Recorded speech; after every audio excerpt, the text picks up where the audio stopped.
मान के चलो ये सरकार का फेलियर है। जब अफसरशाही बेलगाम हो जाती है और जब मुख्यमंत्री किसी वजह से कमज़ोर स्थिति में आ जाता है तब इस तरह के हालात पैदा होते हैं। हमारे प्रदेश में बहुत दखल है दिल्ली का, और जो दिल्ली का दखल है वो मनोहर लाल खट्टर का भी है, होम मिनिस्टर का भी है, और भी लोग प्रभाव रखते हैं। उसकी वजह से आज हालात ख़राब है। एक सेंटर का मिनिस्टर फरीदाबाद के अंदर कृष्णपाल गुर्जर जो है, अगर दिशा की मीटिंग लेता है और उस मीटिंग के अंदर डिस्ट्रिक्ट लेवल के जो अधिकारी हैं उनके ऊपर ये आरोप लगाता है और कहता है कि तुम हज़ारों करोड़ खागे, तुम्हारे कीड़े पड़ेंगे, तो फिर इससे आप अंदाज़ा लगा सकते हो कि अफसरशाही हावी होगी। मंत्रियों की सुनवाई नहीं है, एमएलए की सुनवाई नहीं है, आम आदमी तो परेशान होगा ही होगा। दूर क्यों जाओ, आप अपने अम्बाड़ा पे ले लो। अम्बाड़ा पे सरकार ने एक फैसला ले लिया कि लोगों को मालिक बनाने के लिए 60,000 रुपये गज के हिसाब से पैसे भरवाओ इनसे। और मंत्री जो है वो ये कहता है कि अगर पैसे भरवाए तो मैं धरने पे बैठ जाऊंगा। इसका मतलब अनिल विज की बुक्कत ख़त्म होगी। जब कैबिनेट में कोई इस तरह का निर्णय लिया गया या सरकार ने कोई अम्बाड़ा के कैंट के बारे में निर्णय लिया तो फिर अनिल विज उनकी पार्टी का विधायक भी है और एक सीनियर मंत्री भी था, फिर उससे पूछना चाहिए था। उसकी अनदेखी करी। कभी कोई आज तक सुना है कि अपनी सरकार का कैबिनेट मंत्री अपनी सरकार के खिलाफ जाके धरने पे बैठ जाए?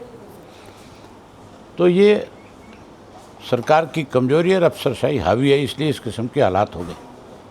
हमारे यहाँ पिछले दिनों पंजोखरा साहब गुरुद्वारा में एक घटना हुई, उसको लेकर भी बड़ा प्रशासन कमज़ोर, बेलगाम।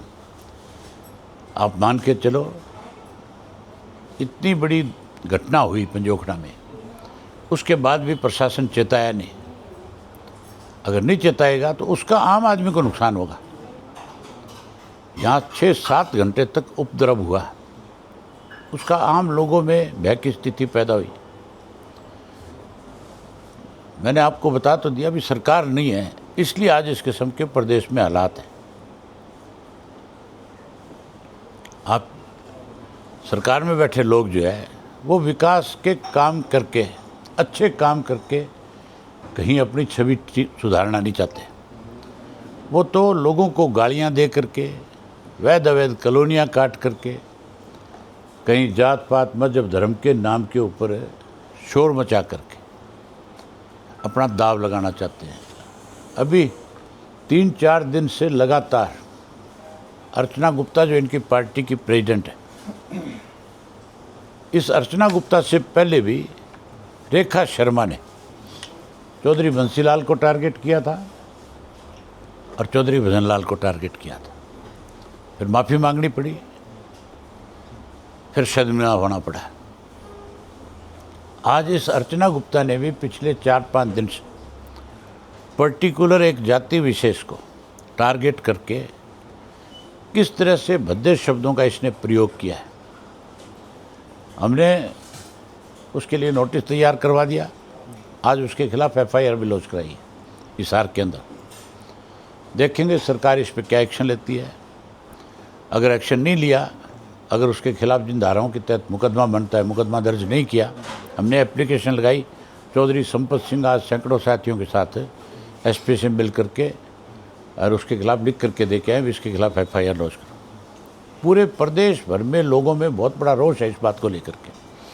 मुझे हज़ारों फ़ोन आए अब तक कि हमें इसके खिलाफ सख्त एक्शन लेना चाहिए। या तो ये सार्वजनिक रूप से माफ़ी मांगे, और अगर ये माफ़ी नहीं मांगती तो फिर हमें केवल नोटिस से नहीं काम चलेगा। फिर तो हमें इसी की भाषा में जवाब देना होगा और इसको जहाँ कहीं कार्यक्रम करेगी वहाँ विरोध में लोग खड़े कर देंगे। आज भी ऐसा विरोध करेंगे कि इस भारतीय जनता पार्टी को सबक मिलेगा कि किस तरह से तुम किसी एक जात को टारगेट करके इस प्रदेश में बदनाम कराना चाहते हो। पहले राजकुमार सैनी को इसका माध्यम बनाया इन्होंने, उसके बाद रामकुमार गौतम को माध्यम बनाया, उसके बाद जांगड़ा को माध्यम बनाया, अब इस गुप्ता को बना रहे हैं।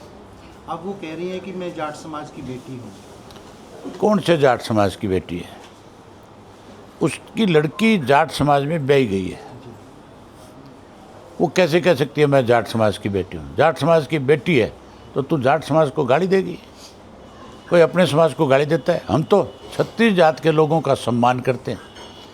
और ये एक रूलिंग पार्टी की प्रदेश के अध्यक्ष होकर के इस तरह भद्दे शब्दों का प्रयोग करती है।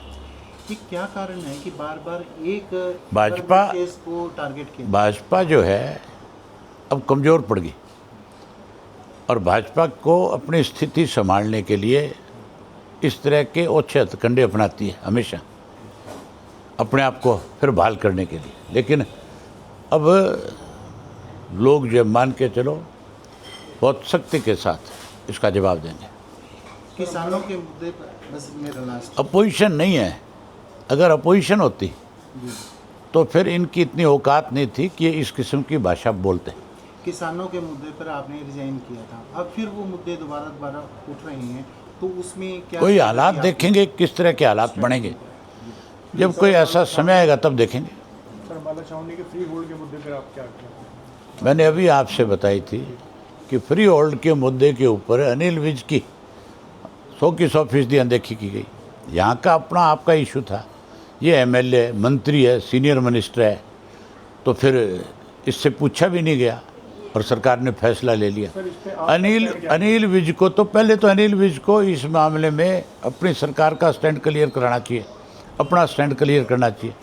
अगर इसकी इतनी अनदेखी है, इसको कोई पूछने वाला तो इसको इस्तीफा दे देना चाहिए। किस लिए बैठे बीजेपी के अंदर? फिर हमारा स्टैंड पूछ रहा हूँ। हमारा स्टैंड सीधा सा है, हमारा राज बनेगा, राज बनने के बाद 140 रुपये गज के हिसाब से जो चौधरी ओम प्रकाश चौटाला ने डिसाइड किया था उस हिसाब से लोगों को दे देंगे।